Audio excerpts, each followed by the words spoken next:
Due largely to the influence of the so-called Age of Enlightenment, many today maintain that the entire universe is a purely physical entity.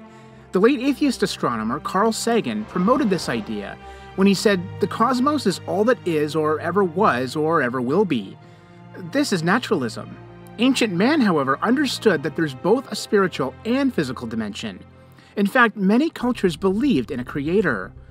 Interestingly, according to the Bible, the physical is a product of the spiritual. John chapter 1 verses 1 to 3 says that in the beginning was the Word, that is Jesus Christ, and the Word was with God, and the Word was God. He was in the beginning with God. All things were made through him, and without him nothing was made that was made.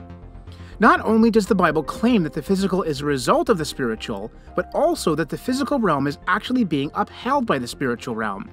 Hebrews chapter 1 verse 3 records that God, through Christ, upholds all things by the word of his power. Because of their belief in a creator and a spiritual dimension, some ancient cultures actually attributed the movement of the celestial bodies to spirit beings. The ancient peoples of Europe, for example, represented the sun as being carried through the sky by a spirit horse. When modern cosmologists demonstrated that the motion of the celestial objects could be explained using only gravity and the laws of motion, atheists touted this as a blow against theism. Of course, the Bible never attributes the motion of the celestial bodies to spirit beings. As a matter of fact, God-fearing Bible believers such as Sir Isaac Newton, who was the one responsible for first describing gravity and discovering the laws of motion, just saw this as an advance in our understanding of how the world works.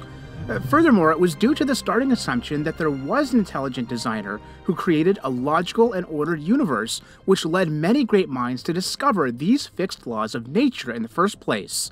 Indeed, where there are laws, there must naturally be a lawgiver.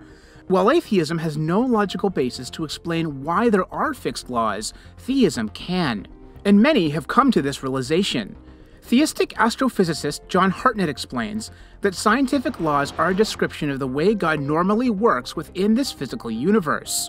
Another theistic scientist, Maria Mitchell, who was the very first woman astronomer in America, said that every formula which expresses a law of nature is a hymn of praise to God.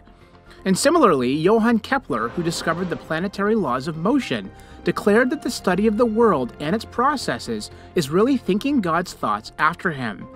It's certainly no coincidence that many branches of science were started by God-fearing men and women. Despite what pop science claims, it's theism, not atheism, that's the key to understanding the universe, as hosts of discoveries have been made with this logical starting assumption. Truly, there is nothing in nature that contradicts the biblical idea that the physical is a result of the spiritual, and the spiritual is upholding the physical.